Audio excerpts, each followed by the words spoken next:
পর্যন্ত হইতে রইছে। ওঠ।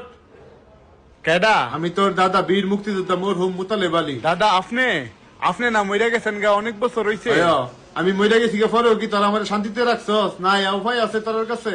এর লিগে স্বপ্নের যুগে তোর লগে একটু দেখা করতাম আইছি। 1971 সালে অত কষ্ট করে আমি যুদ্ধ করলাম, আর এই যুদ্ধের ফল বেলে তুই বুক করতিছাস?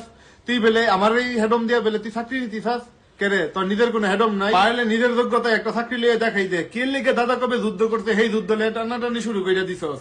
আর আমি মরছি কতদিন হইছে, একদিনও তো দেখলাম না আমার কবরের মধ্যে গিয়ে একটু আমার লেগে দোয়া করতে, মোনাজাত করতে। আর আমি দেখছি না, আমি বাচ্চা থাকতে আমার শেষ বয়সে তোরা আমার কত যত্ন, কত অবহেলা করছস, কত কষ্ট হয় আমি মরছি। আর আমি মরার পরে তোরা সবাই আনন্দ করছিলি, খুশি ছিল যে বুড়াটা মরছে, মইরা আমরা আদার করে দিয়ে গেছে, শান্তি করে দিয়ে গেছে।